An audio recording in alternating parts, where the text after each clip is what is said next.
Start करते हैं। हाँ जी बेटा, हमने लास्ट क्लास में स्पेक्ट्रम किया था। स्पेक्ट्रम एक बार दोबारा से रिवाइज करके फिर से डिस्कस करते हैं। हमने कहा स्पेक्ट्रम का मतलब है arrangement of radiations, arrangement of radiations which are obtained from any hot object. हम जब किसी भी ऑब्जेक्ट को गर्म करते हैं तो hot object energy radiations release करता है। जितनी भी रेडिएशंस रिलीज होती हैं उसमें multiple wavelength, multiple frequencies available हैं। उनको डिसेंडिंग या असेंडिंग ऑर्डर में अरेंज करना, दैट इज कॉल्ड स्पेक्ट्रम। हमने कहा स्पेक्ट्रम कॉन्टिन्यूस होता है जब व्हाइट लाइट का होता है, और कॉन्टिन्यूस वर्ड का मतलब है वेल डिमार्केटेड बैंड्स नहीं है। एक कलर, एक वेवलेंथ जहां खत्म हो रही है, दूसरी जहां स्टार्ट हो रही है, कोई लिमिट नहीं है। तो हम उसको ब्लेंडेड कहते हैं, कॉन्टिन्यूस कहते हैं। डिसकॉन्टिन्यूस स्पेक्ट्रम एटॉमिक स्पेक्ट्रा को कहते हैं। वहां पर डेफिनेट लाइंस, डेफिनेट फ्रीक्वेंसीज आती हैं, सारी फ्रीक्वेंसीज नहीं आती। क्यों नहीं आती? क्योंकि डिसकॉन्टिन्यूस स्पेक्ट्रा एटॉमिक स्पेक्ट्रा है। एक एटम में, एक मॉलिक्यूल में इलेक्ट्रॉनिक ट्रांजिशन की वजह से जो रेडिएशन एमिट होती है उसके अरेंजमेंट को कॉन्टिन्यूस और डिसकॉन्टिन्यूस स्पेक्ट्रा कहा जाता है। हमने कहा इसे लाइन स्पेक्ट्रा कहा जाता है क्योंकि डेफिनेट लाइंस प्रोड्यूस होती है। इसे फिंगरप्रिंट्स ऑफ एन एलिमेंट कहा जाता है बिकॉज इट इज यूनिक। यहां पर ये वर्ड बड़ा जरूरी है आपको समझना कि unique does not mean that all wavelengths will be different. There is possibility that some wavelengths will be same, but some wavelengths will be different. Entire spectrum will not be identical. That is the fingerprint.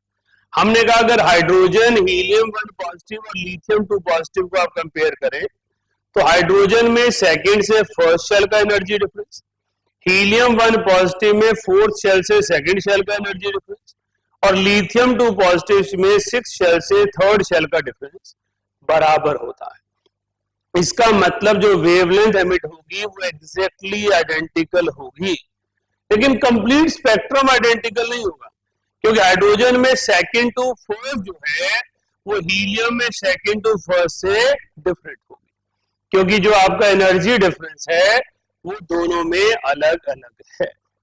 इसके बाद हम पहुंचे absorption spectrum में। यहां हमने एक word और discuss किया, कॉन्टिन्यूम।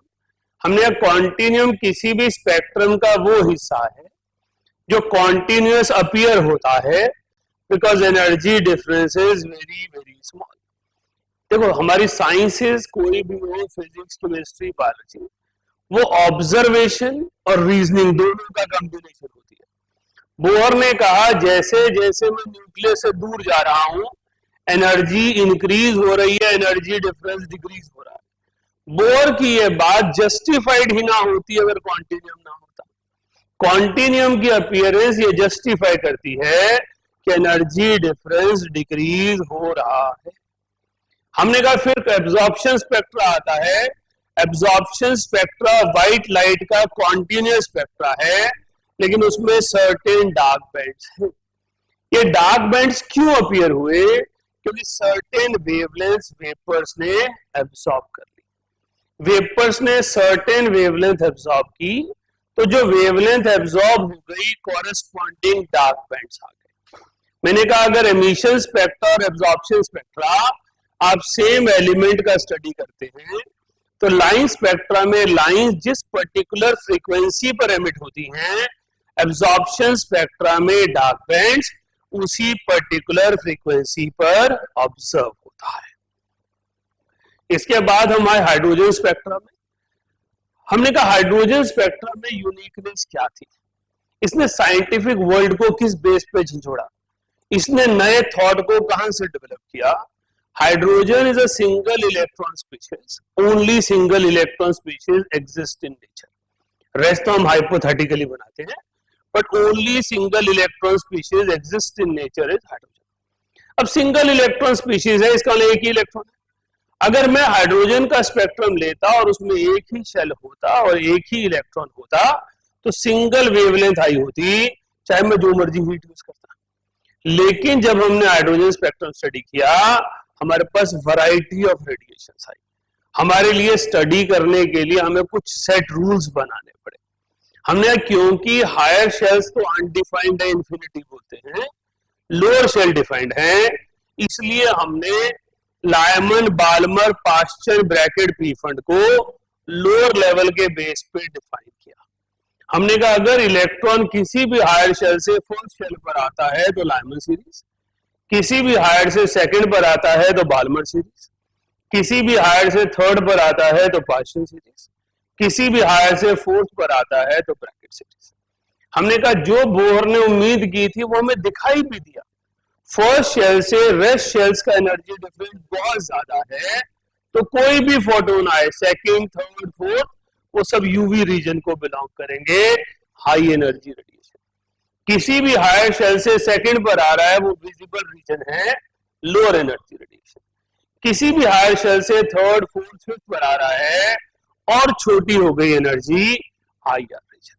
तो बेसिकली हाइड्रोजन स्पेक्ट्रम बोहर की थ्योरी का एक्सपेरिमेंटल प्रूफ है, या हाइड्रोजन स्पेक्ट्रम ऑब्जर्वेशन है, बोहर उसकी एक्सप्लेनेशन है। You can say vice versa. Bohr ने जो थॉट दिया वो विदाउट एनी एक्सपेरिमेंट था, एक मैथमेटिकल आर्टिकुलेशन थी जो कुछ भी साइंटिफिक वर्ल्ड में डेवलप हो चुका था, जो रदरफोर्ड ने दिया, प्लैंक ने दिया, फोटो इलेक्ट्रिक इफेक्ट में दिया, मैक्सवेल ने दिया। उसने सारी थ्योरीज को कंबाइन करके एटम का एक मॉडल बनाया जिसे बोहर मॉडल ऑफ एटम कहा जाता है। क्लियर है? इसके बाद मैंने बताया कि अगर क्वेश्चन पूछेंगे alpha, beta, gamma, delta lines, तो किस तरह से सोचनी है, मिनिमम एनर्जी और मैक्सिमम एनर्जी कैसे सोचनी है, लिमिटिंग लाइन वर्ड का मीनिंग क्या है, यहां तक हमने लास्ट क्लास में स्टडी किया। नंबर ऑफ स्पेक्ट्रल लाइंस का फॉर्मूला नहीं आया, वो लिख लीजिए,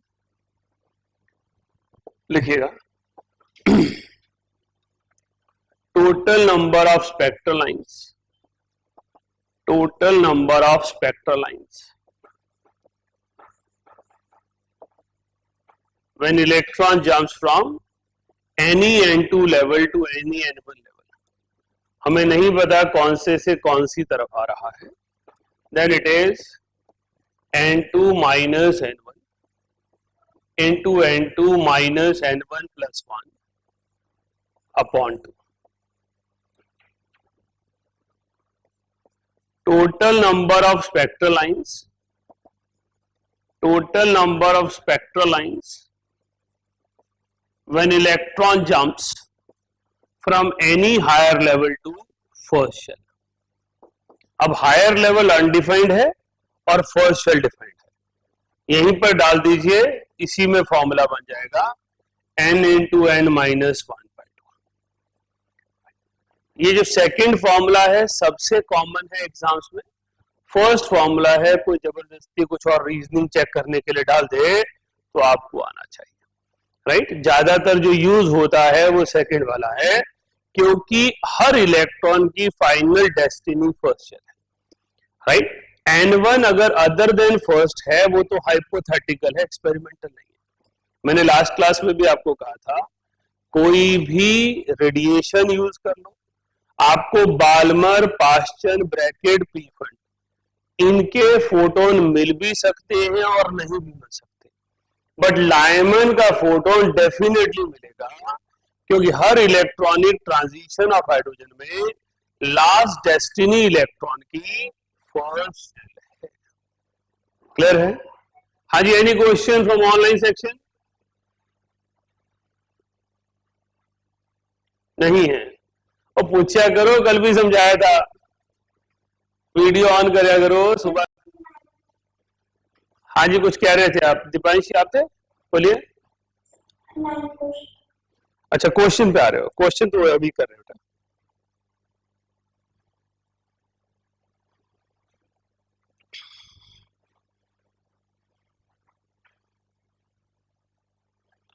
हाँ जी बेटा, page number 2 question number 1 to 9। 1 to 9 में मुझसे क्वेश्चन नंबर 9 पूछा गया है। क्वेश्चन नंबर 1 9 1 का आंसर रेक्टिफाई होना है। Wave number of first line in Lyman series of hydrogen spectrum. Answer क्या दिया है? अच्छा चलिए मैं चेक कर लेता हूं। ए तो हो ही नहीं सकता क्योंकि रेडबर्ग कांस्टेंट होगा नहीं, तो डी ही होगा, राइट। तो आपके पास क्वेश्चन नंबर 1 वेव नंबर पूछा है 109678 इंटू 1/1 स्क्वायर माइनस 1/2 स्क्वायर, क्योंकि first line of Lyman series की बात हो रही है। सो 109678 इंटू 3/4। सो 3/4 करूंगा तो ऑब्वियस ही बात है डी ही आएगा। आंसर सभी ठीक कर लें, फर्स्ट का आंसर डी होगा। Question number 9, if the shortest wavelength of hydrogen atom in Lyman series is x. Now try to see the meaning of the words shortest wavelength. जैसे ही मेरे कानों को ये आवाज सुनाई दी, मैंने कहा मैक्सिमम एनर्जी, और मैक्सिमम एनर्जी का मतलब है infinity to ground, and ground in Lyman series is 1, right. इसने कहा जो शॉर्टेस्ट वेवलेंथ है उसकी वैल्यू x है, this lambda is x। Then we have to calculate longest wavelength in partial series of helium-1 positive. Longest wavelength means minimum energy. किसकी पूछी है? पाश्चन की पूछी है। पाश्चन का ग्राउंड लेवल क्या होता है? 3। तो मिनिमम एनर्जी कहां से आएगी? 4 से 3। ऐसे क्वेश्चंस को कैसे करते हैं? रेशियो में करते हैं। Infinity to 1 for hydrogen divided by 1 upon lambda 4 to 3 for helium-1 positive। Ratio में लेने से फायदा क्या होता है? कॉमन फैक्टर्स कैंसल हो जाते हैं। So it is 1 square 1/1 square minus 1 upon infinity divided by r into 2 square into 1/3 square minus 1/4 square. तो मेरे पास ये वैल्यू r से r कैंसल हो जाएगी, तो यहां पर आ जाएगा 1/4 इंटू 16 माइनस 9/16 इंटू 9।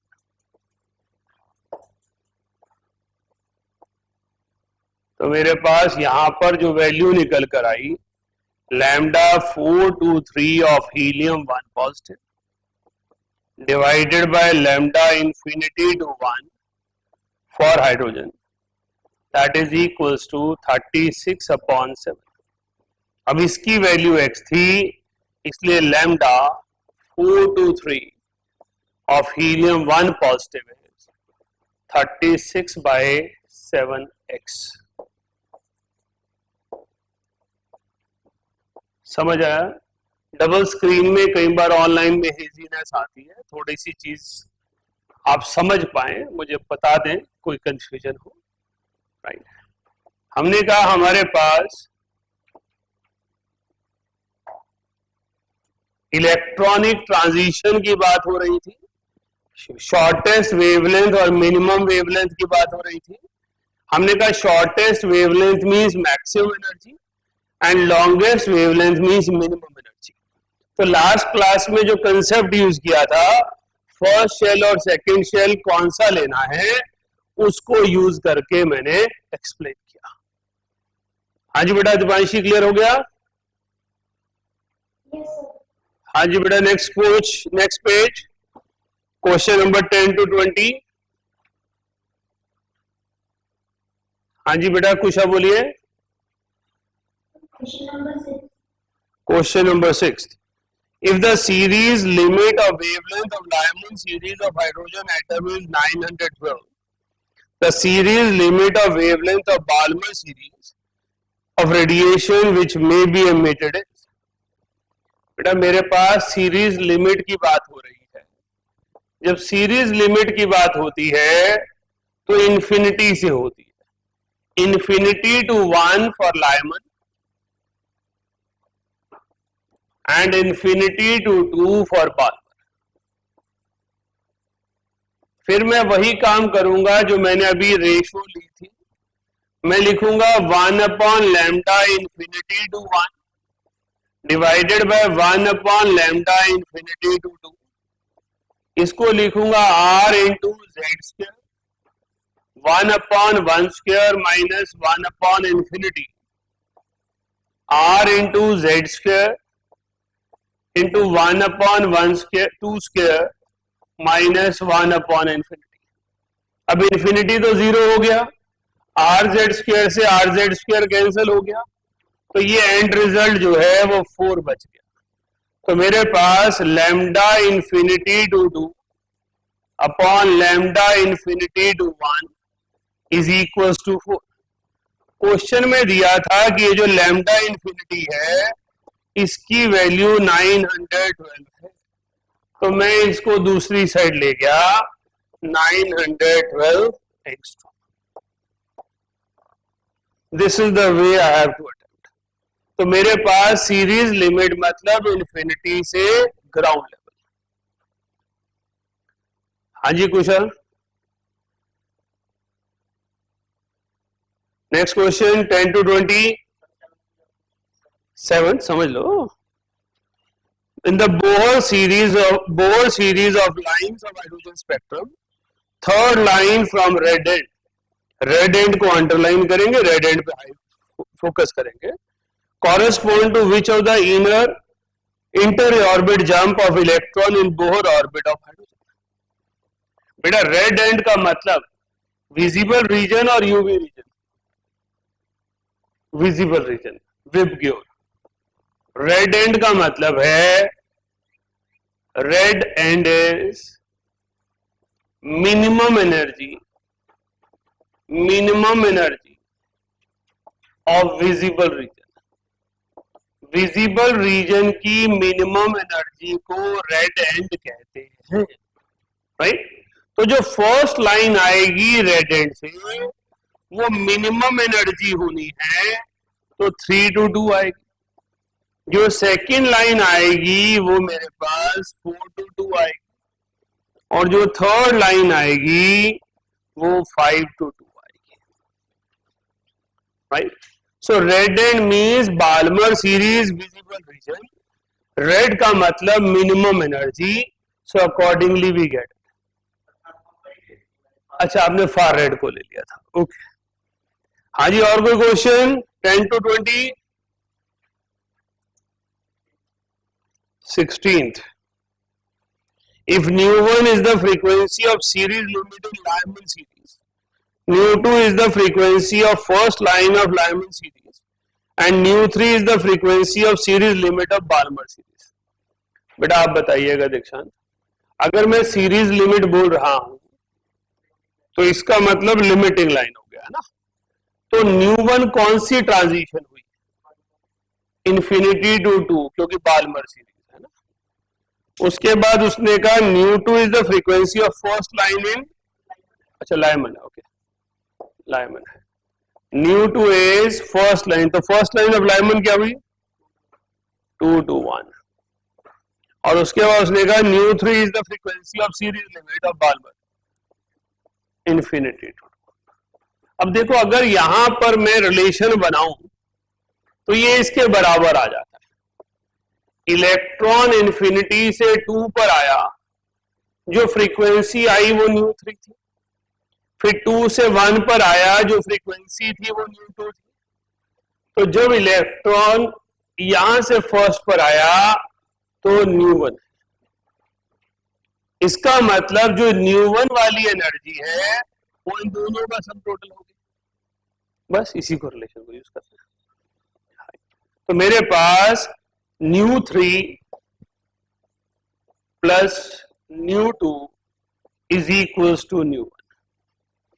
वेवलेंथ होता तो इनवर्स रिलेशन होता, फ्रीक्वेंसी है तो डायरेक्ट रिलेशन है। हाँ जी, next question, any question till 20? Online जितने बच्चे इन्होंने की नहीं है या पूछना नहीं चाहते? दीक्षा,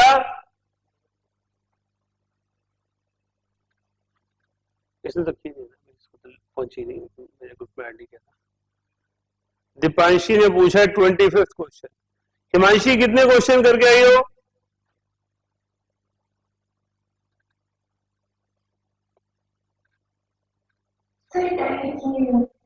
हाँ जी, 10 किए हैं। ओके। शगुन, शगुन कितने क्वेश्चन किए हैं?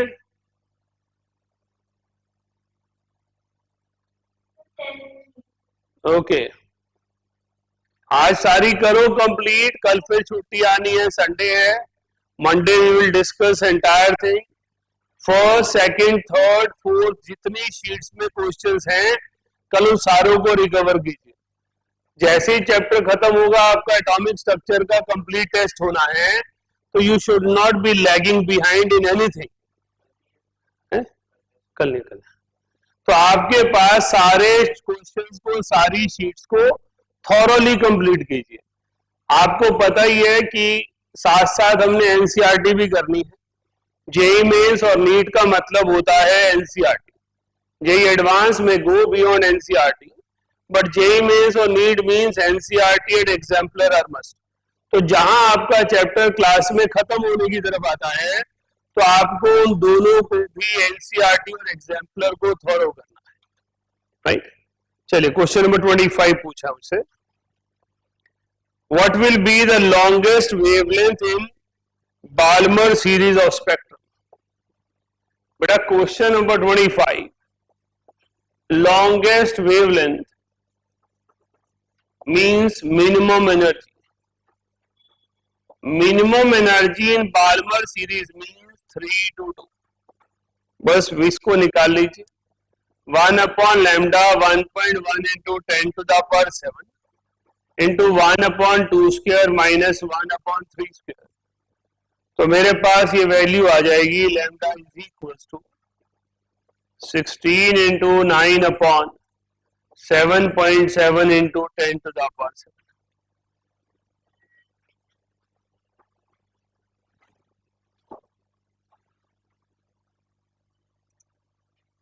हाँ जी, नेक्स्ट क्या हुआ?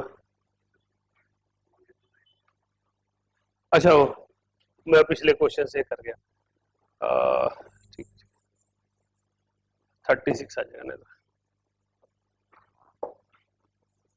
ऊपर आ गया 4 5 9 5.5, राइट। हाँ जी, next question 30। Question number 30, question number 30 में दिखाया गया है आपके पास जो थर्ड फोटोन है वो 321 है, जो फर्स्ट फोटोन है वो 322 है, और जो सेकंड फोटोन है वो 221 है। तो आपके पास energy 3 must be equals to energy 1 plus energy 2। तो इसके दो एक्सप्रेशन बना लिए हमने।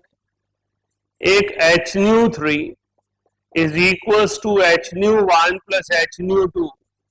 सो h से h कैंसिल हो गया। Nu 3 is equals to nu 1 plus nu 2।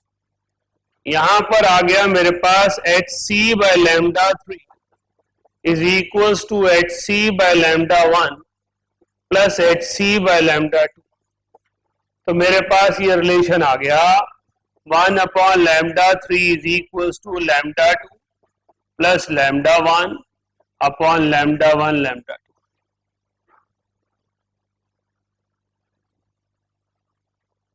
तो मेरे पास दोनों एक्सप्रेशन ले सकते हैं, फ्रीक्वेंसी का भी और वेवलेंथ का भी।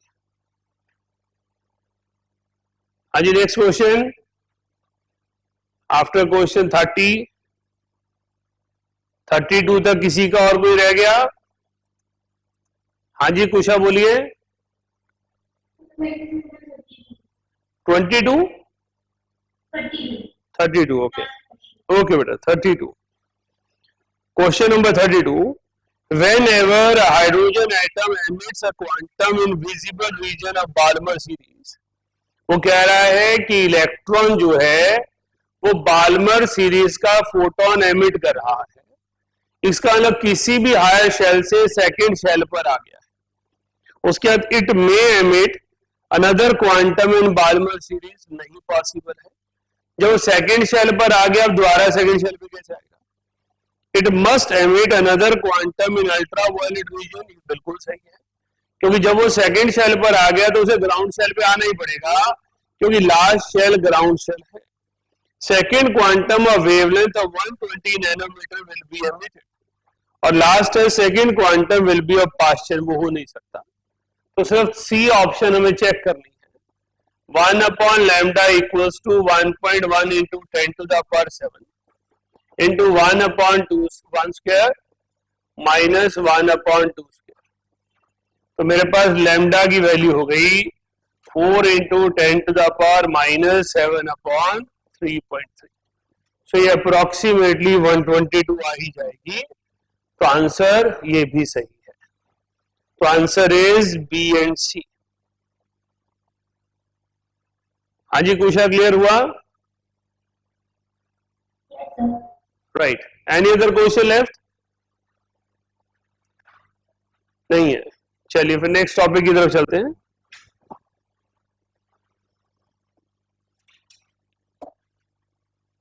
बेटा नेक्स्ट टॉपिक है हमारे पास लिमिटेशन ऑफ बोहर मॉडल।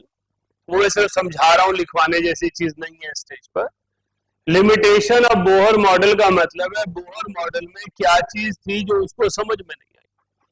कुछ लोग इसे एरर मानते हैं और फिर कहते हैं बोहर मॉडल पढ़ाई क्यों रहे हो अगर गलतियां हैं। लिमिटेशन का मतलब होता है साइंस जहां पे डेवलप हुई, एक बड़ा कंट्रीब्यूटर जिसने केमिस्ट्री को डेवलप करने में मदद की, उसके लॉ में, उसके प्रिंसिपल में एग्जिस्टिंग फिनोमेना के हिसाब से क्या कमी थी, लेकिन कंट्रीब्यूटर था।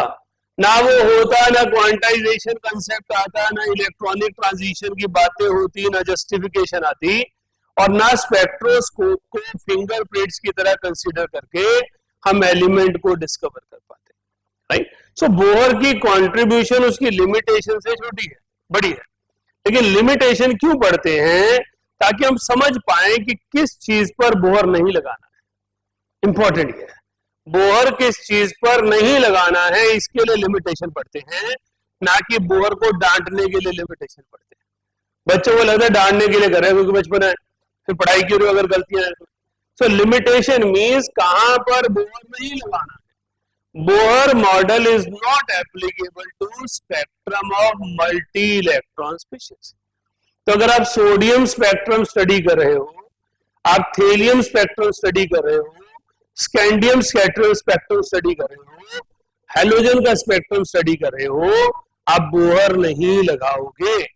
Bohr model is valid explanation for single electron species. Second, Bohr model explains by circular orbit, that means 2D, but actual entire world is 3D, and all worldly objects are made up of atom, whether it is living or non-living. It means atom must be 3D. इसका मतलब है hydrogen के अलावा बाकी सब species पर मैं इसको इसलिए नहीं लगा पा रहा हूं क्योंकि मल्टीपल इलेक्ट्रॉन घूमेंगे।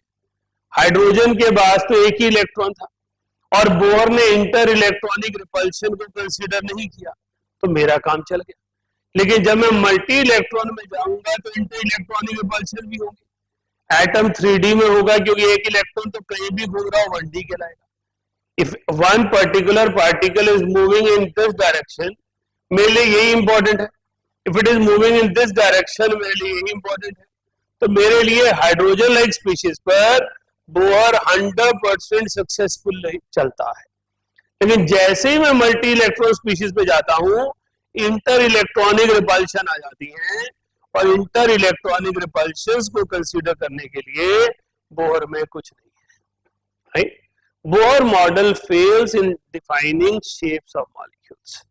जितने भी मॉलिक्यूल्स की शेप है उसके बारे में बोहर कुछ नहीं बता पाए, क्योंकि shape of molecule circular orbit से हो ही नहीं सकता। It is only possible if the orbitals will have a different shape.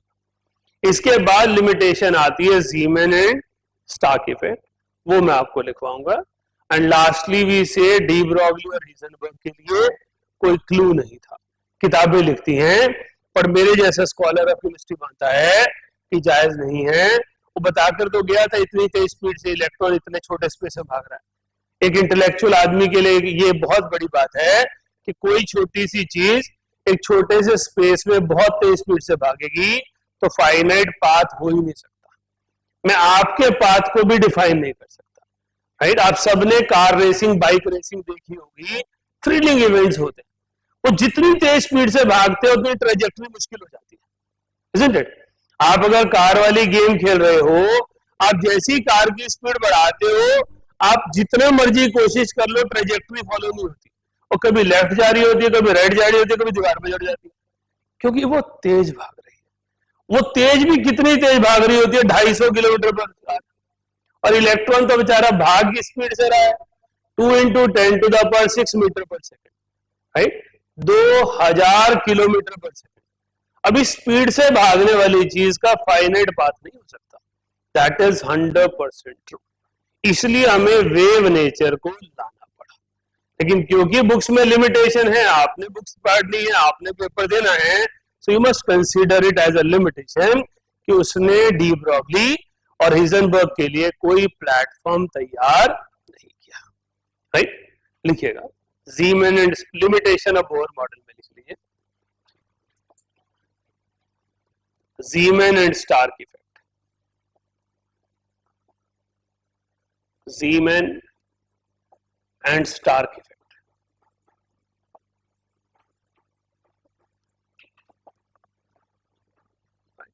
Zeeman means something related to magnetic field and Stark means something related to electric field. Stark means spark, Zeeman means magnetic. ऐसा मैं याद रखता हूं. Right, आप भी याद रख सकते हैं. तो जीमैन और स्टार्क ने क्या कहा?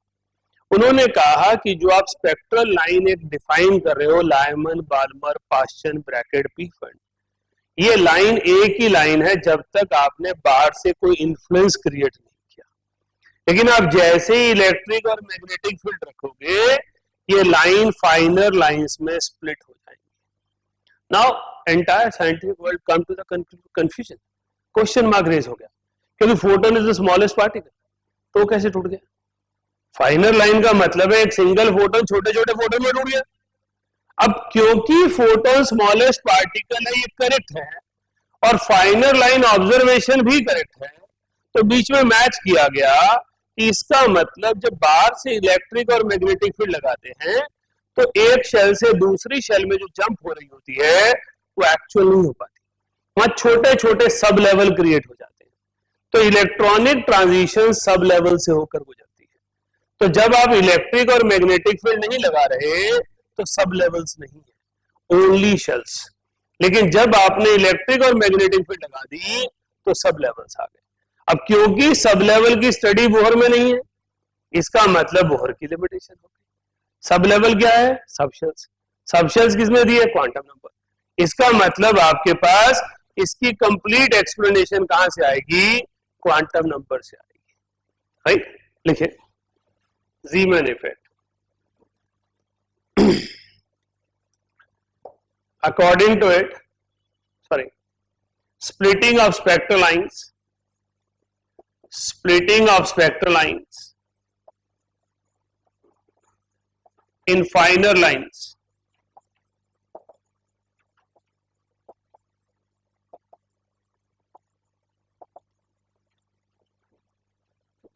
under the influence of magnetic field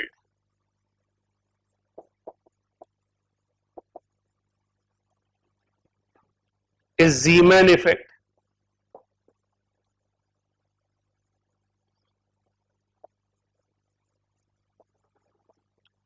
And under the influence of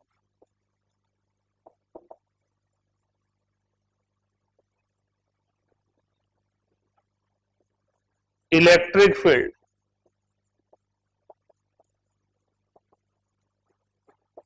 is Stark effect.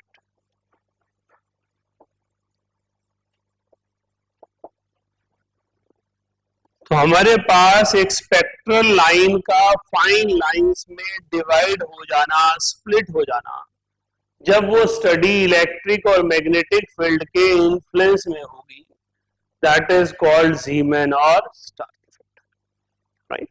So this is the limitation of Bohr model, because Bohr model has no explanation for the splitting, right? हम कह रहे हैं कि एक electronic transition हो रही थी, एक शेल से दूसरी शेल पे इलेक्ट्रॉन आ रहा था, और एक single line, spectral line emit हो रही थी। इस स्पेक्ट्रल लाइन को हम एक सिंगल लाइन की फॉर्म में देख रहे थे। अब हमने क्या किया, इसी ट्रांजिशन को मैग्नेटिक फील्ड की प्रेजेंस में लगाया। Magnetic field means B vector quantity. तो जब हमने मैग्नेटिक फील्ड की प्रेजेंस में लगाया तो ये स्पेक्ट्रल लाइन फाइनर लाइंस में डिवाइड हो गई। तो स्पेक्ट्रल लाइन का फाइनर लाइंस में डिवाइड हो जाना under the influence of magnetic field is called Zeeman effect. अब यहां पर मैग्नेटिक फील्ड की जगह इलेक्ट्रिक फील्ड लगा रहे हो तो भी सेम ही फिनोमेना देखने को मिल रहा है। इसका मतलब जब मैं इलेक्ट्रिक फील्ड और मैग्नेटिक फील्ड यूज करता हूं तो कोई चेंज आता है एटम में जो चेंज इन फील्ड्स के बिना नहीं था। इसीलिए एक single spectral line finer lines में डिवाइड हो गई। इसे बोर ने नहीं समझाया, इसलिए मैं भी यहां नहीं समझा रहा।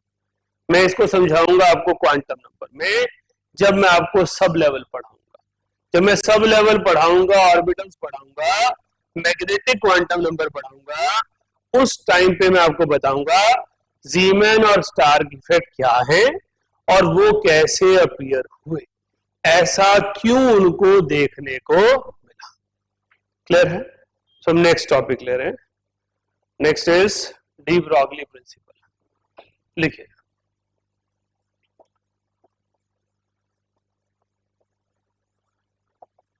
मैं अपनी आदत नहीं छोड़ूंगा, तुम अपनी आदत नहीं छोड़ोगे।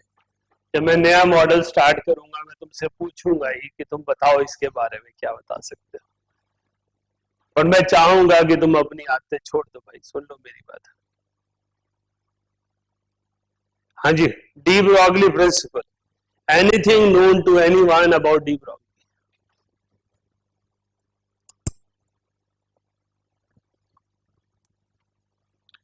हाँ जी,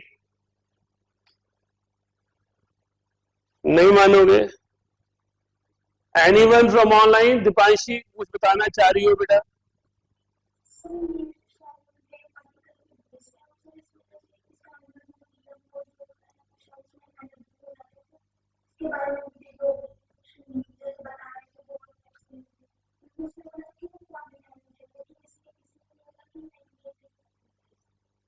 ओके, चलिए बहुत अच्छे।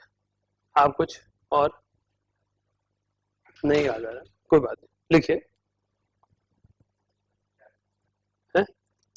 Matter can act as a wave just like light can act as a wave as well as particle. ठीक है ईशा, राइट वन। लिखिए,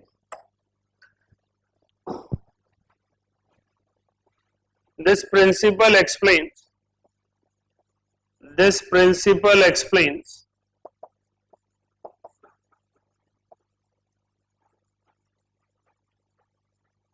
dual nature of matter.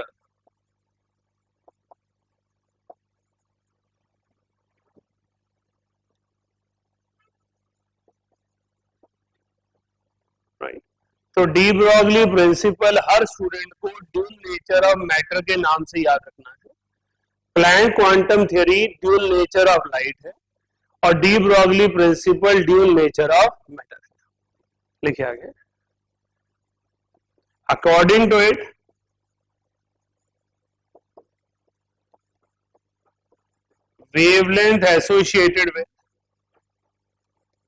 wavelength associated with any moving object, wavelength associated with any moving object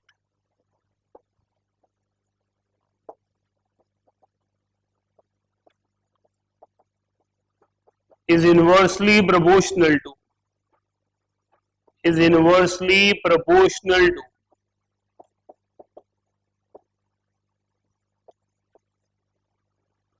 its momentum.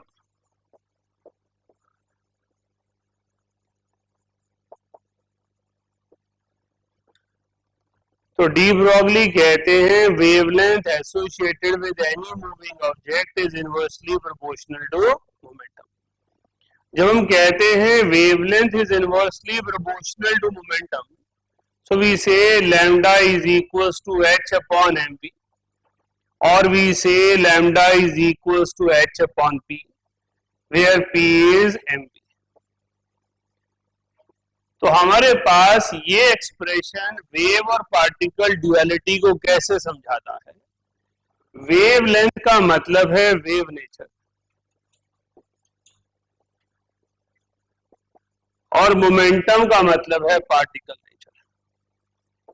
तो de Broglie कहते हैं किसी भी moving object की particle nature और वेव नेचर इनवर्सली प्रोपोर्शनल है. वेव नेचर बढ़ाओगे तो पार्टिकल नेचर छोटी हो जाएगी, पार्टिकल नेचर बढ़ाओगे तो वेव नेचर छोटी हो जाएगी. जितना मैक्रोस्कोपिक वर्ल्ड है, जिसको मैं परसीव, जिसको मैं देख सकता हूं, उसकी पार्टिकल नेचर बड़ी है, इसलिए वेव नेचर इतनी छोटी है कि मुझे वो वेव ही दिखाई नहीं देता. लेकिन जब आपके पास माइक्रोस्कोपिक ऑब्जेक्ट की बात होती है, उसकी पार्टिकल नेचर बहुत छोटी हो जाती है, उसकी वजह से वेवलेंथ सिग्निफिकेंट हो जाती है. राइट? तो मैक्रोस्कोपिक ऑब्जेक्ट की पार्टिकल नेचर बड़ी है, इसलिए वेव नेचर छोटी है. माइक्रोस्कोपिक ऑब्जेक्ट की पार्टिकल नेचर छोटी है, इसलिए वेव नेचर बड़ी है. तो when we say de Broglie, we must say it is wave particle duality, where it states that wave nature is inversely proportional to momentum. Wave nature is inversely proportional to particle nature. Clear हो गया? लिखिए आगे.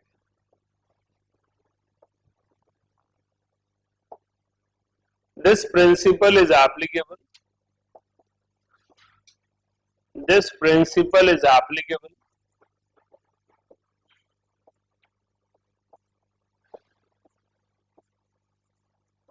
to all form of moving objects. All form of moving objects.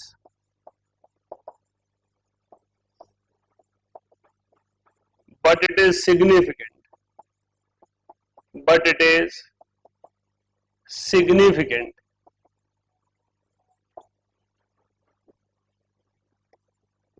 for microscopic objects.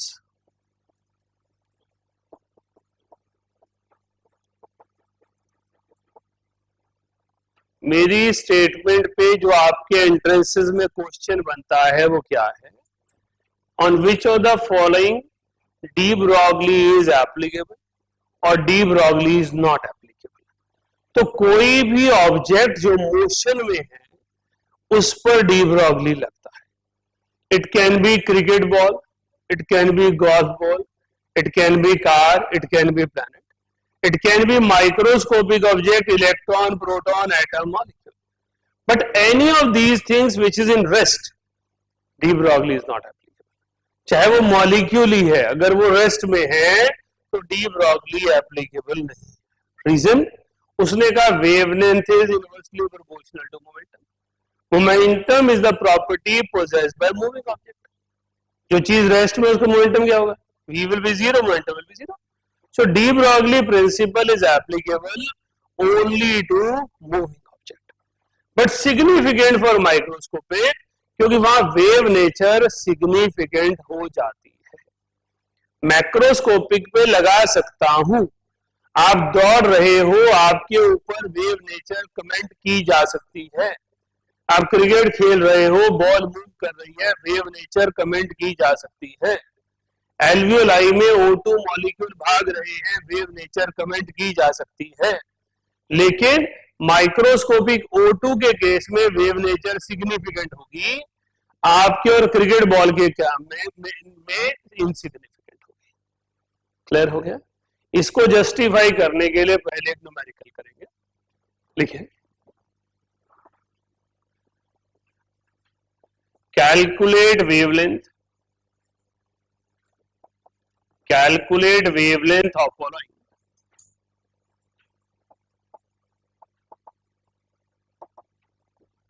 First, an electron with a speed of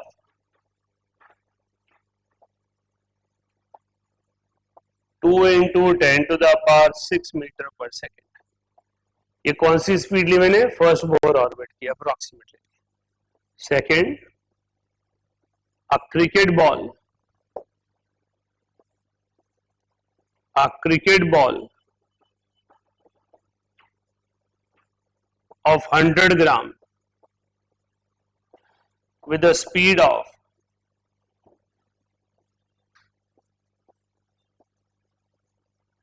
90 kilometer per hour.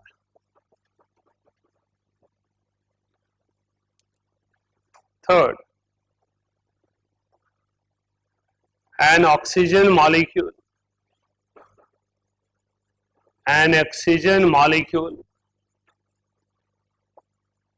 with a speed of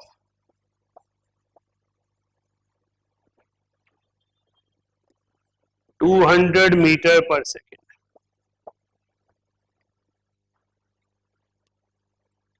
करिए, इन तीनों की wavelength calculate कीजिए। एक electron जो Bohr orbit में first orbit में घूम रहा है, एक क्रिकेट बॉल जो एक स्पिनर ने फेंकी है at a speed of 90 kilometre per hour, और एक ऑक्सीजन मॉलिक्यूल जो 200 मीटर पर सेकेंड की स्पीड से चल रहा है।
प्लैंक्स कांस्टेंट को 6.6 दे लो, 6.63 की जगह।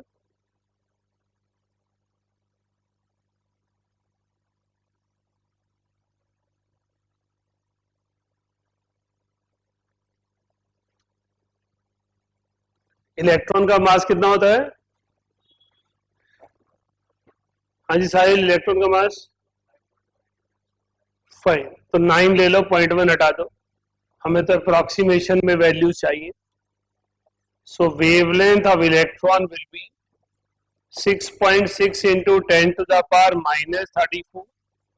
इसके यूनिट्स हैं किलोग्राम मीटर स्क्वायर पर second. Mass of electron is 9 into 10 to the power -31 kg and speed is 2 into 10 to the power 6 meter per second.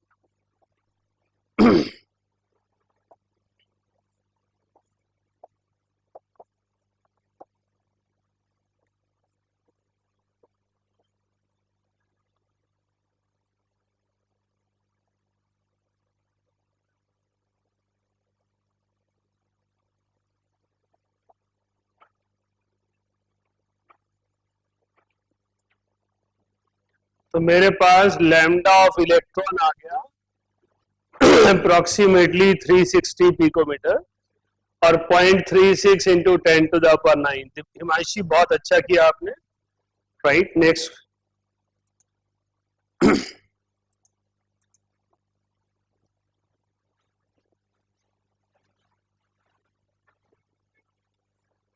Next मेरे पास एक क्रिकेट बॉल है,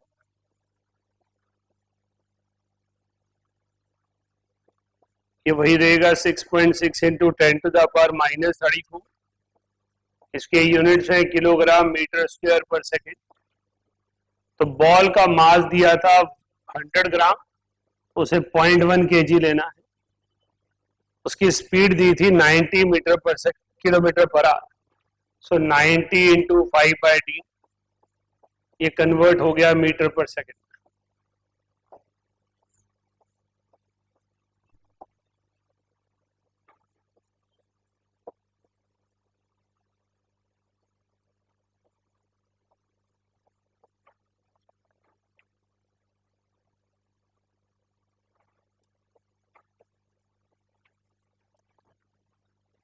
सो एक क्रिकेट बॉल जिसका मास बहुत कम है, हमारे लिए इनसिग्निफिकेंट है, उसकी भी वेवलेंथ 10⁻⁻33 मीटर है, जिसका हमारे लिए कोई वैल्यू नहीं है। हम सबसे छोटी कैलकुलेशन डिस्टेंस में फर्मी में करते हैं, 10⁻⁻15 मीटर। ये उससे भी कई गुना छोटा है। इसलिए उस क्रिकेट बॉल के साथ जो वेव नेचर दिखाई दे रही है वो इनसिग्निफिकेंट है। क्लियर? नेक्स्ट क्या दिया था आपको प्रियांशु? ऑक्सीजन मॉलिक्यूल मास क्या लेंगे ऑक्सीजन का? मॉलिक्यूल का मास 32 होता है। यूनिट क्या होती है उसकी? ये किसने बताया भाई? ऑक्सीजन इतना भारी होगा तो अंदर घुसेगा कैसे? है AMU होती है। So you have to write 32 into 1.67 into 10⁻⁻27 kg। इसीलिए मैंने ये क्वेश्चन बनाया था, क्योंकि मुझे पता है कि आप ऑक्सीजन मॉलिक्यूल को 32 लोगे, आगे नहीं सोचोगे, राइट।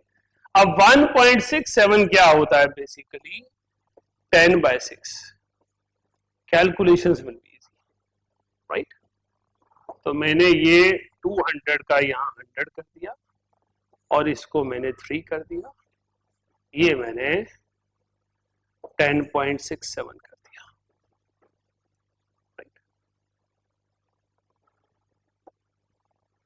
अब वेवलेंथ ऑफ O2 मॉलिक्यूल निकालना है मुझे। नीचे 10 है, ऊपर 6.6 है, तो 0.68 मान लेता हूं।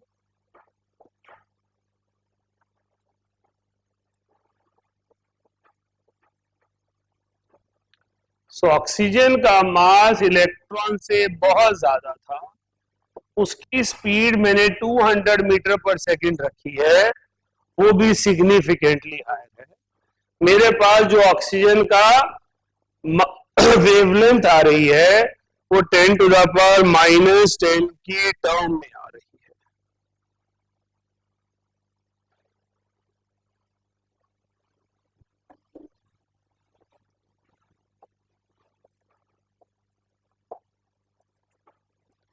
राइट? हाँ जी, आप सबको समझ में आया मैंने क्या कहा? ये क्वेश्चन मैंने न्यूमेरिकल कराने के लिए नहीं दिया था, न्यूमेरिकल प्लस कंसेप्चुअल था। इलेक्ट्रॉन एक माइक्रोस्कोपिक ऑब्जेक्ट है, ऑक्सीजन एक माइक्रोस्कोपिक ऑब्जेक्ट है, बॉल एक मैक्रोस्कोपिक ऑब्जेक्ट है। इन माइक्रोस्कोपिक ऑब्जेक्ट्स की वेवलेंथ 10⁻⁻9 और 10⁻⁻10 मीटर की रेंज में है, जिसे मैं यूज कर सकता हूं। लेकिन बॉल की वेवलेंथ जो है वो 10⁻⁻33 मीटर पर है। एक्सट्रीमली स्लो है। स्पिनर की बॉल लिया 90 kilometre per hour, you can make it 60 kilometre per hour, right, but not slower then that जब मैं फेंक रहा हूं, राइट। तो मेरे पास 0.1 kg के मास की बॉल इतनी छोटी वेवलेंथ शो कर रही है, इसलिए इनसिग्निफिकेंट है, राइट। ये जो इलेक्ट्रॉन की जो नेचर डी ब्रॉगली लेकर आए, उसके बेसिस पे इलेक्ट्रॉन माइक्रोस्कोप बना। आपने सुना होगा ना, scanning and transmission electron microscope. Electron microscope में लाइट की जगह इलेक्ट्रॉन को सोर्स लिया जाता है। इलेक्ट्रॉन की वेव नेचर है, फोटोन की जगह यूज किया जा सकता है, ये पहली बार डी ब्रॉगली ने बताया, इसलिए डी ब्रॉगली हमारे लिए इंपॉर्टेंट है, राइट। लिखिएगा आगे।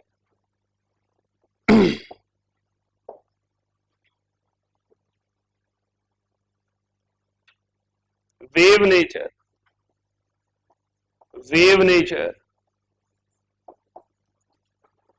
of electron was proved by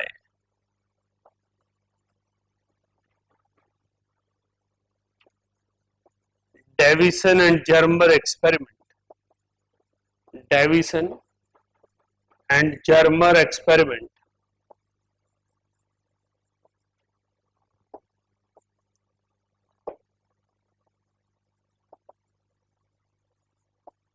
they had observed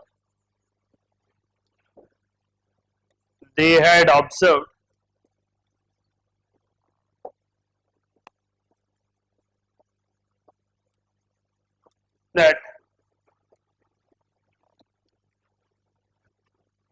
diffraction pattern of electron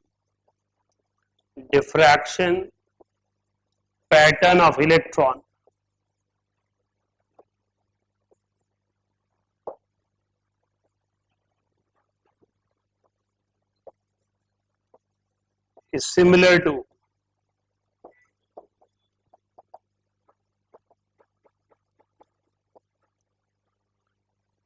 X-rays। तो ये आपके एंट्रेंसेस का क्वेश्चन है, इसलिए मैंने पॉइंट में लिखवाया है। पार्टिकल नेचर माइक्रोस्कोपिक ऑब्जेक्ट की या मैक्रोस्कोपिक ऑब्जेक्ट की सारी दुनिया जानती है, इनफाइनाइट नंबर ऑफ एक्सपेरिमेंट्स है। जैसे आपके पास लाइट की वेव नेचर के इनफाइनाइट एक्सपेरिमेंट्स हैं, reflection, refraction, dispersion, diffraction, interference, सारे वेव नेचर पर बेस्ड है। Particle nature was a question mark, उसे फोटो इलेक्ट्रिक इफेक्ट में आइंस्टाइन ने समझाया। इसी तरह मटेरियल ऑब्जेक्ट की पार्टिकल नेचर है, हर जगह देखने को मिलता है, तो उसकी wave nature was a significant move. तो वेव नेचर किसने प्रूव किया? डेविसन जर्मर एक्सपेरिमेंट ने किया। उन्होंने इलेक्ट्रॉन के मोशन से उसका डिफ्रैक्शन पैटर्न स्टडी किया। वो डिफ्रैक्शन पैटर्न बिल्कुल सेम आया जैसा एक्सरेज का था। इसका मतलब इलेक्ट्रॉन्स वेव नेचर शो करते हैं। वैसे भी diffraction is a wave property, तो इलेक्ट्रॉन का डिफ्रैक्शन पैटर्न वैसा ही देखने को मिला जैसा एक्सरेज का है। इसका मतलब हर मटेरियल ऑब्जेक्ट की वेव नेचर भी होती है, राइट। लिखिए आगे। Electron microscopes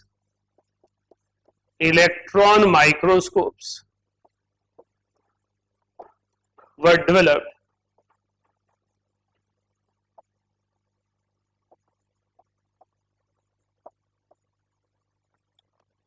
on the basis of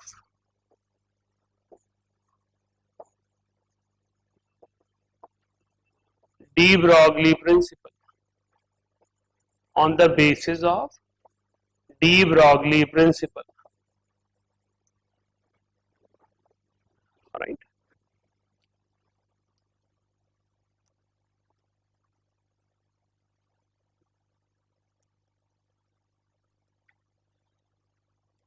next लिखिए। he had given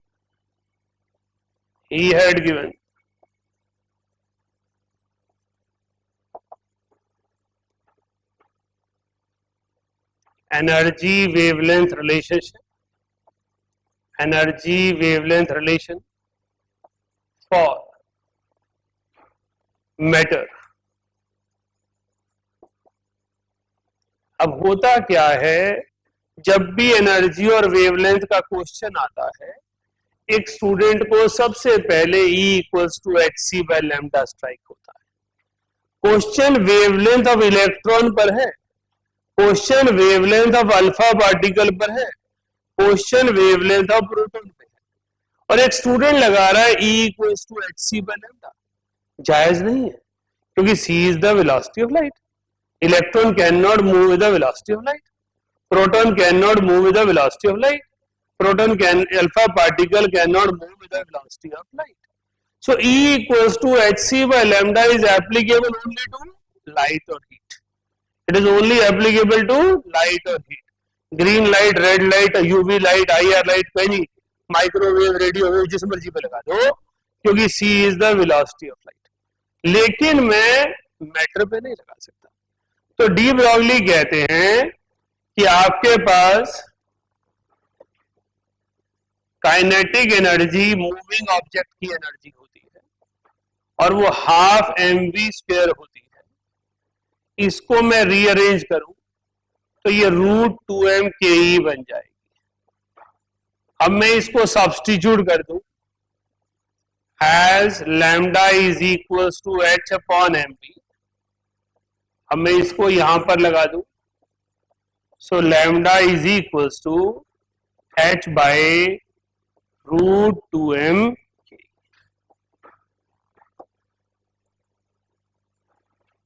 Right. So this is the energy wavelength relationship for all form of moving matter. Right. अगर काइनेटिक एनर्जी किसी object की दी है और वेवलेंथ आपसे पूछी है, चाहे चैप्टर फिजिक्स में चाहे चैप्टर केमिस्ट्री में, अगर वेवलेंथ काइनेटिक एनर्जी से रिलेटेड है किसी भी मटेरियल ऑब्जेक्ट का, only relation is de Broglie. Right, किसी भी चीज में काइनेटिक एनर्जी को वेवलेंथ से रिलेट करेंगे किसी भी मैटर के लिए, ऑक्सीजन, बॉल, कार और electron, proton, alpha particle, then we have to use this relation only. Right, लिखे आगे।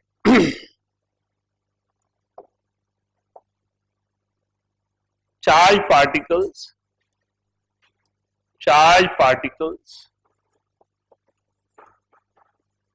are accelerated by using potential difference. So their kinetic energy is equals to QV. तो किसी भी charge particle को जब accelerate किया जाता है, एक्सेलरेटिंग पोटेंशियल लगता है। ये कंसेप्ट भी आप फिजिक्स में पढ़ते हैं, बेवाट्रॉन, साइक्लोट्रॉन, चार्ज पार्टिकल एक्सेलरेटर्स। तो वहां पर आपके ऊपर चार्ज कितना ऑब्जेक्ट में Q और पोटेंशियल डिफरेंस कितना है V। तो पोटेंशियल डिफरेंस और चार्ज के प्रोडक्ट को काइनेटिक एनर्जी कहते हैं। तो डी ब्रॉगली प्रिंसिपल थोड़ा सा चेंज हो जाता है, h अपॉन √2m QV बन जाता है, where V is the potential difference. तो अगर आपको एक्सेलरेटिंग पोटेंशियल दिया है तो आप इस तरीके से यूज करेंगे। राइट, क्लियर हो गया? तो मैंने ये स्टेप बाय स्टेप लिए हैं। पहले मैंने फॉर्मूला आपको lambda equals to h upon mv कराया। आपकी सबसे पहली स्ट्रेंथ वही होनी चाहिए। Don't confuse yourself with multiple formulas at first moment. The first instance जब आपके दिमाग में डी ब्रॉगली आए तो lambda equals to h upon mv, lambda equals to h upon p आना चाहिए। Wave nature is inversely proportional to particle nature. Wave nature बढ़ाएंगे particle nature कम हो जाएगी, वेव नेचर कम करेंगे पार्टिकल नेचर बढ़ जाएगी। राइट, दूसरा कंसेप्ट है कि अगर आपके पास काइनेटिक एनर्जी, एक्सेलरेटिंग पोटेंशियल की बात हो रही है तो वेवलेंथ और पोटेंशियल एनर्जी, सॉरी वेवलेंथ और काइनेटिक एनर्जी और वेवलेंथ और potential difference, there is only one expression that is de Broglie. Right,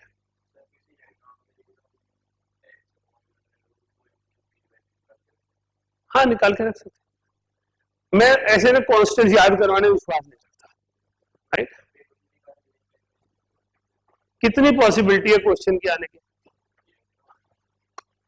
मैं कह रहा हूं कितनी पॉसिबिलिटी है, जब एटॉमिक स्ट्रक्चर पढ़ रहे हैं तो आपको फीलिंग आ रही है कि इसको याद रख सकते हो, लेकिन जब आपको 30 चैप्टर याद रखने होंगे तो किस किस को याद रख सकते हो, राइट। अभी तो इस चैप्टर को पढ़ोगे तो 12.29 एंगस्ट्रॉम याद रह जाएगा। This value is 12.29 angstrom upon root of potential difference. But मुझे लगता है उस 12.29 को लिखा है सब जगह, सबको पता है, याद भी कर सकते हैं, लेकिन मुझे नहीं लगता कि याद किया जा सकता है, इसलिए मैं पढ़ाता नहीं। आप बोलोगे सारे कॉन्स्टेंट्स याद करवा देंगे, लेकिन उसका यूज नहीं है हमें, है ना।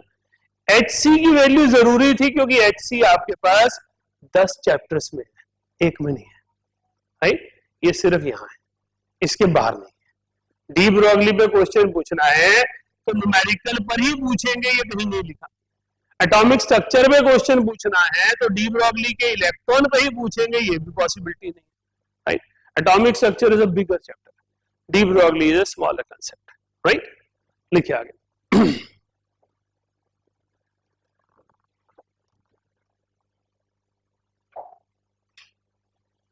he had proved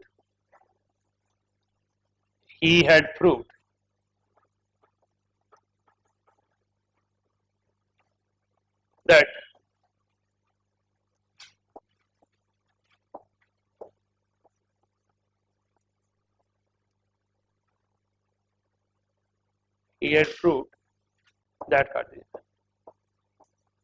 if angular momentum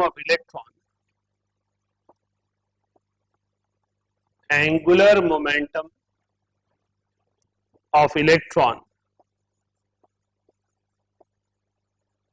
is whole number multiple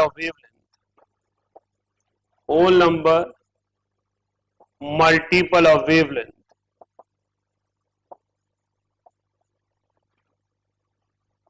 then wave nature and particle nature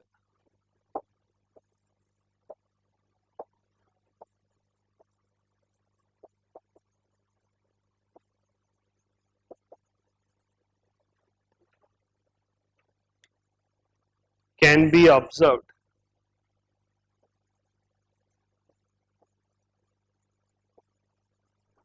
together.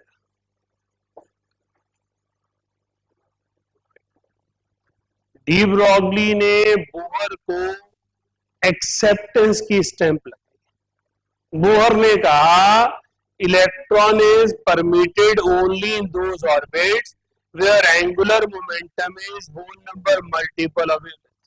De Broglie ने कहा बिल्कुल सही है, क्योंकि ऐसा करने पर वेव और पार्टिकल नेचर दोनों मैच करती है, राइट।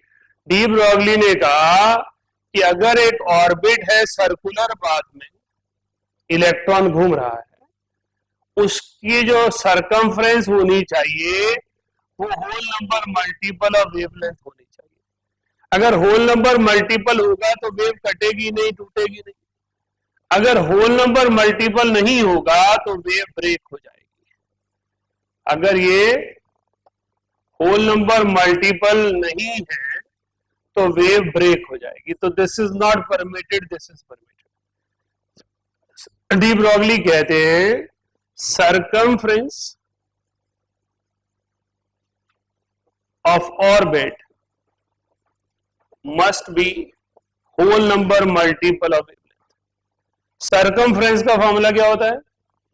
2 पाई आर, और ये क्या है? N lambda. So 2 pi r will be equals to nh upon mv, as lambda is equals to h upon mv। तो मैंने इसे रीअरेंज किया, mvr equals to nh upon 2 pi। यही तो बोहर ने कहा था, राइट। तो डी ब्रॉगली वो व्यक्ति थे जिन्होंने बोहर के कंसेप्ट ऑफ एंगुलर मोमेंटम को जस्टिफिकेशन दी। उन्होंने कहा जिन ऑर्बिट्स में angular momentum whole number multiple of wavelength होगा whole number multiple of h upon 2 pi होगा, वहां वेव और पार्टिकल नेचर दोनों को एग्जिस्ट करेंगी। ऐसी सभी ऑर्बिट्स में circumference of orbit whole number multiple of wavelength होगा। राइट, नोट कीजिए। दीपांशी या हिमांशी, आप में से किसी ने स्टार्ट किया था ये टॉपिक, तो आपने शायद, मुझे ऐसा समझ में आया था कि आपने कहा था कि उसने बताया कि ऐसा नहीं होता, ऐसा कुछ कहा था, है ना? तो आपने दीपांश इस चीज को, अभी मैं बोल देता हूं फिर आप बताना, आपने इस चीज को इस ढंग से लेना है कि जिन ऑर्बिट्स में वेव और पार्टिकल नेचर दोनों मैच करती हैं, वहां पे circumference of orbit whole number multiple of wavelength होगा, और जब ऐसी कंडीशन होगी तो angular momentum whole number multiple of h upon 2 pi होगा। अब आप बोलिए क्या कह रहे थे?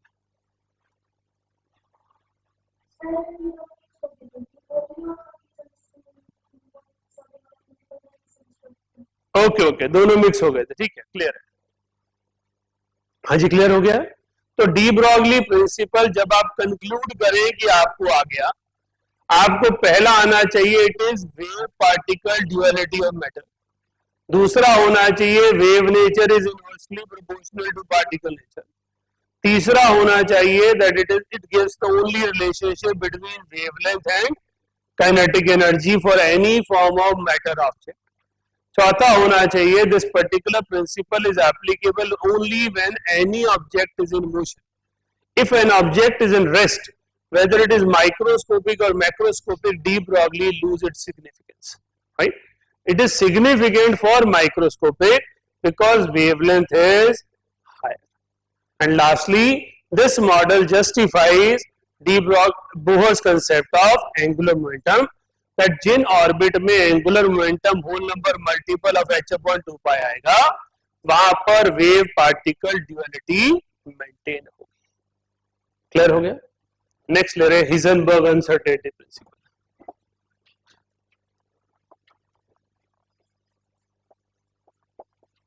Heisenberg uncertainty principal.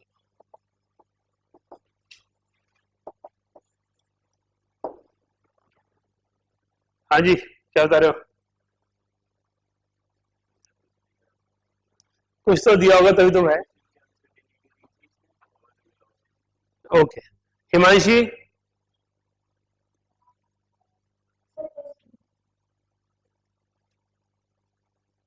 बोलिए। हिमांशी, आपने हैंड रेज किया हुआ है।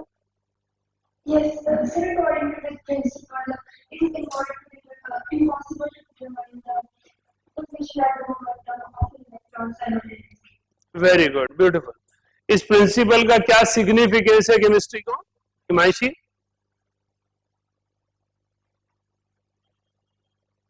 सर, इस प्रिंसिपल के अकॉर्डिंग हम किसी इलेक्ट्रॉन का मोमेंटम और पोजीशन डिटरमाइन नहीं कर सकते, लेकिन ऐसा इसलिए नहीं कहते ना, साइमल्टेनियसली नहीं निकाल सकते। निकाल सकते हो, हाँ, एक साथ नहीं निकाल सकते। बहुत अच्छे आपने बोला, एक साथ नहीं निकाल सकते। जैसे ये वर्ड सुनाई दिया, बोहर तो गायब हो गए, राइट? क्योंकि बोहर ने एंगुलर मोमेंटम भी निकाला, वेलोसिटी भी निकाली, रेडियस भी निकाला। तो हिजनबर्ग अनसर्टेनिटी प्रिंसिपल को हिस्टोरियंस लिखते हैं death blow to Bohr model, right? Heisenberg uncertainty principle is death blow to Bohr model. मैं एज अ केमिस्ट्री स्टूडेंट नहीं एक्सेप्ट करता, बट हिस्टोरियन लिखते हैं, आपको वही लिखना पड़ेगा पेपर में जो पूछेंगे, राइट? मेरी तो नहीं चलेगी वहां पे। तो हमारे पास हिजनबर्ग ने कहा पोजीशन और मोमेंटम एक साथ कैलकुलेट नहीं हो सकता। पोजीशन की एक्यूरेसी आएगी तो मोमेंटम अनडिफाइंड हो जाएगा, मोमेंटम की एक्यूरेसी होगी तो पोजीशन अनडिफाइंड हो जाएगी। लेकिन इस डेफिनेशन से जो चीज निकल कर आई वो क्या थी?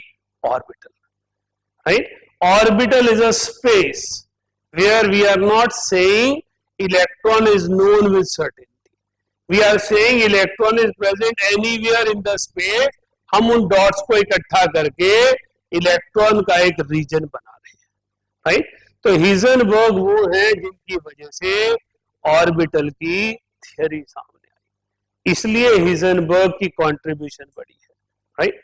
हिजनबर्ग कहते हैं it is impossible to calculate simultaneously position and momentum of any microscopic object.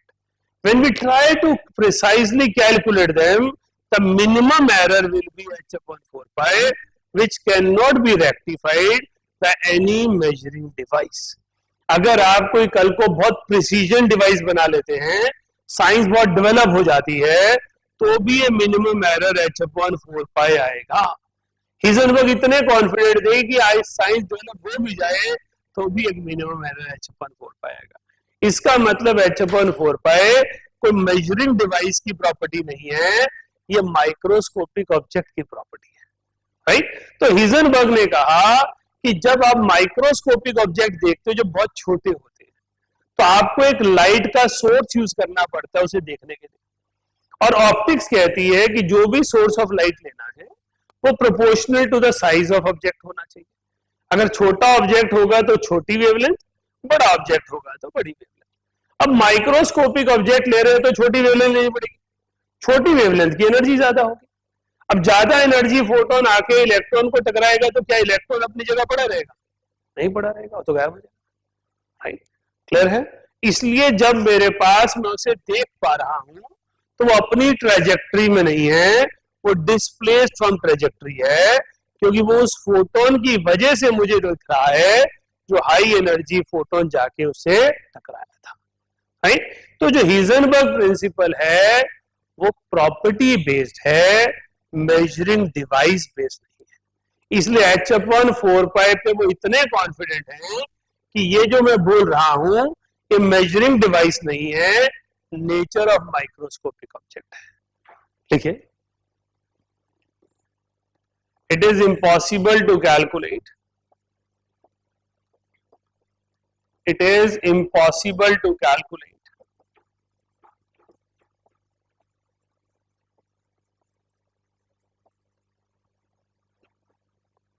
position and momentum of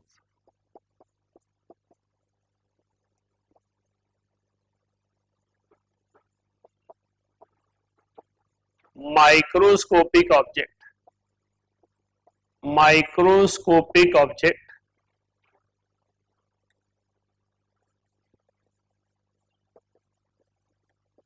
simultaneously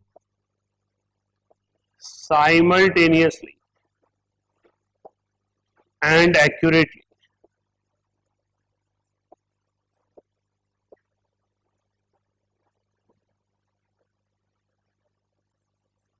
if one of them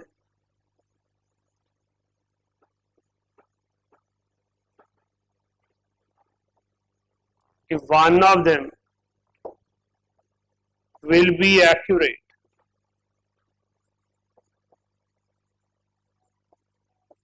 then other will be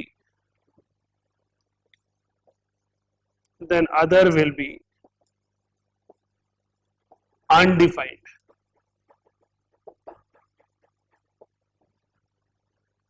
यहां से आपको जिस वर्ड को पिक करना है, बच्चे बहुत सारे ऐसे गड़बड़ करते हैं। उसने ये नहीं कहा कि इम्पॉसिबल है, उसने कहा साइमल्टेनियसली और एक्यूरेटली इम्पॉसिबल है। अगर आप पोजीशन और मोमेंटम अलग अलग निकालोगे तो एक्यूरेट आ जाएगा, अगर आप उन्हें एक साथ निकालने की कोशिश करोगे तो एरर आएगा। If you try to calculate position and momentum simultaneously, then it will be inaccurate. If you try to calculate accurately, it will not be calculated simultaneously, right? तो simultaneously and accurately important है। उन्होंने कहा अगर एक को आप define करते हो accurately तो दूसरा अनडिफाइंड हो जाएगा, उसकी मैं प्रिसाइज वैल्यू नहीं निकाल पाऊंगा। आगे लिखिए, minimum product of uncertainty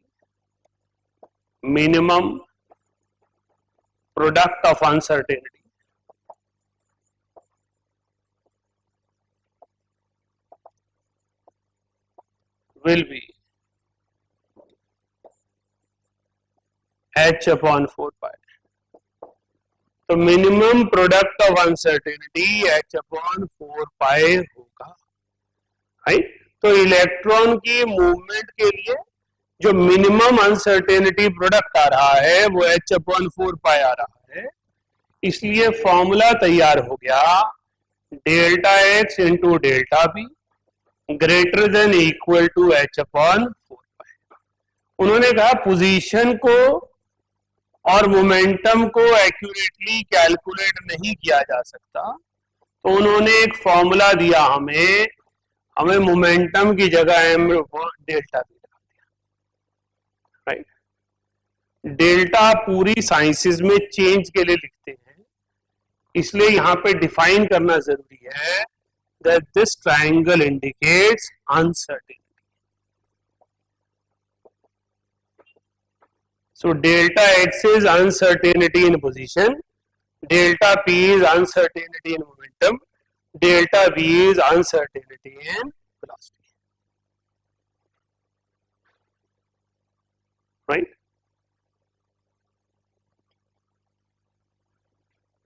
इसे कंपटीशन बुक्स एक और फॉर्म में लिखती हैं, that is delta E delta T greater than equal to H cross upon 2,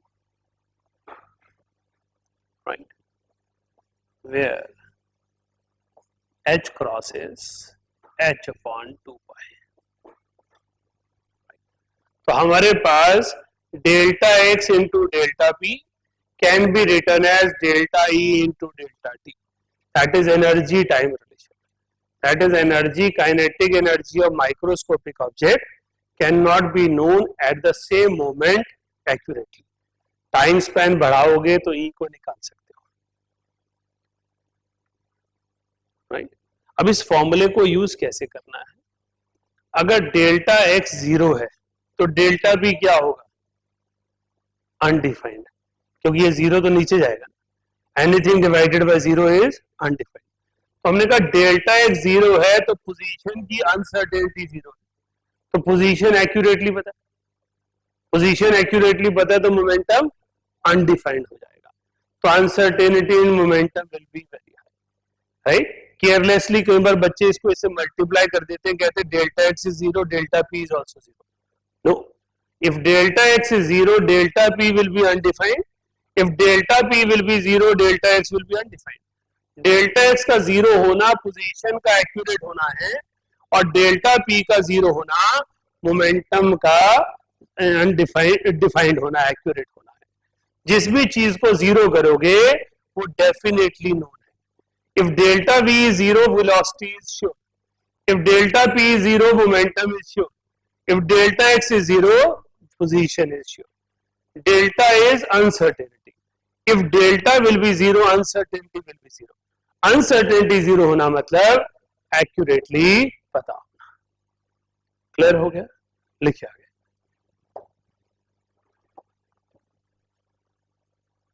This principle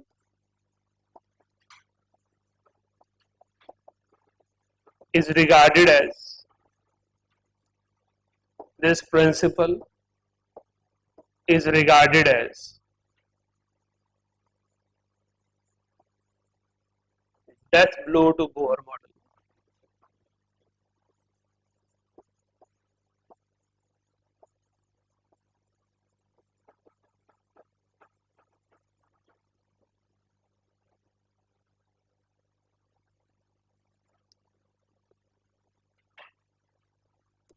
This principle is responsible for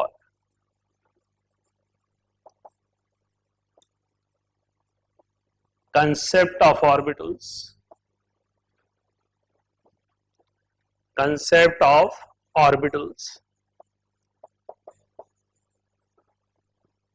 right? आगे लिखे। It involves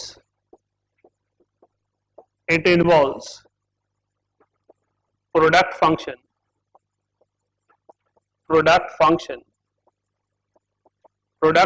means multiply कर रहे हैं, delta x into delta v कर रहे हैं. So x and v must be calculated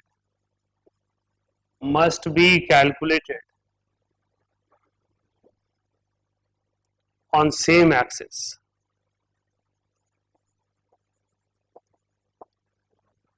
अगर आप uncertainty in position x axis पे स्टडी कर रहे हैं तो अनसर्टेनिटी इन वेलोसिटी भी एक्स एक्सिस पर ही स्टडी करना है. इसलिए हम कहते हैं कि ये प्रोडक्ट फंक्शन है. एक्स और वी को प्रोडक्ट फॉर्म में मेजर करने का तरीका है. नेक्स्ट लिखिए.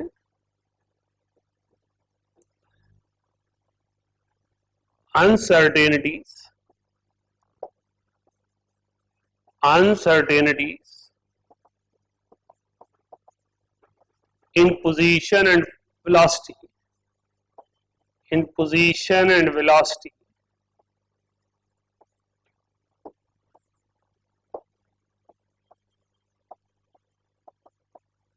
is the function of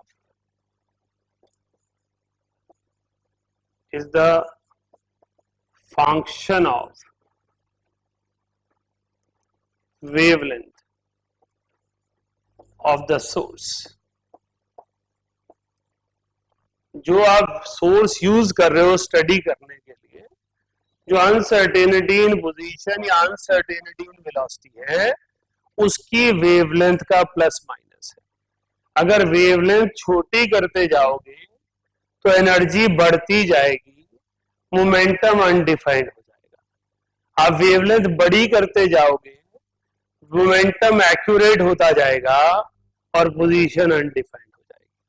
तो पोजीशन और मोमेंटम, पोजीशन और वेलोसिटी को अनसर्टेन बनाने वाली चीज ये डेल्टा एक्स, ये लैम्डा है.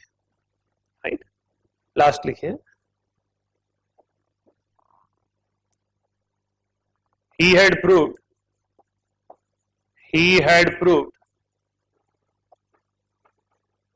that electron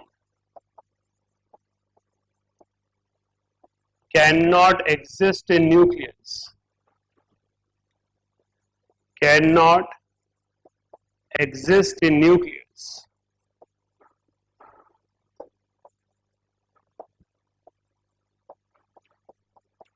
if we consider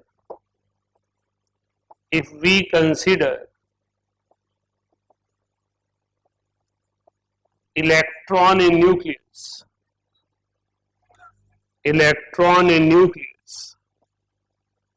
then uncertainty in position will be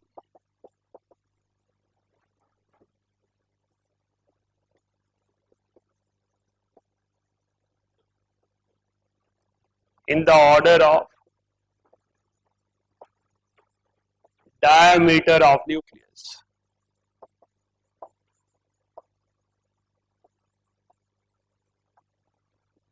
In such condition,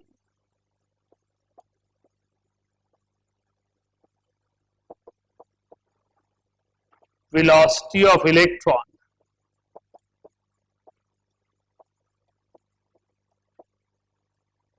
will be greater than velocity of light.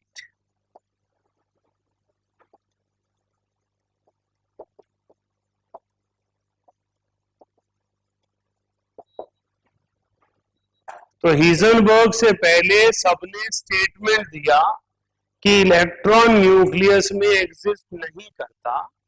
Heisenberg ने प्रूफ दिया कि इलेक्ट्रॉन न्यूक्लियस में क्यों एग्जिस्ट नहीं करता. राइट. हिजनबर्ग कहते हैं कि अगर आप इलेक्ट्रॉन को न्यूक्लियस में कहीं ढूंढते हो तो इसकी पाए जाने की probability uncertainty in position 10 to the power -15 metre के ऑर्डर में होगी. That is the diameter of nucleus. तो उस कंडीशन में डेल्टा वी की value h/4 pi m delta x, ये हो गया 6.6 × 10 to the power -34.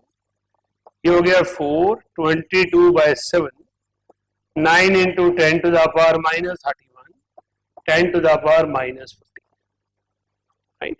जब मैं ये सारी चीजें यूज करूंगा, ये आ गया 0.3, 0.1 और 3, मेरे पास ये वैल्यू आ गई 0.7/12 into 10 to the power plus 12।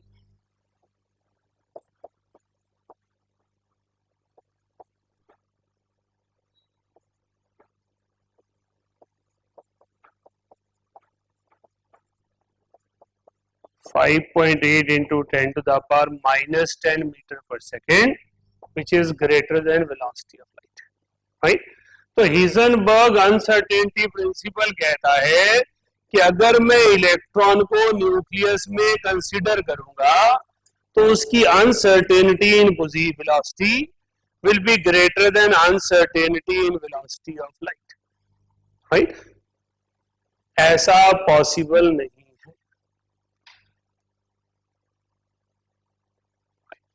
तो यहां तक आपने हिजनबर्ग आज कंप्लीट कर लिया। अब आप जा सकते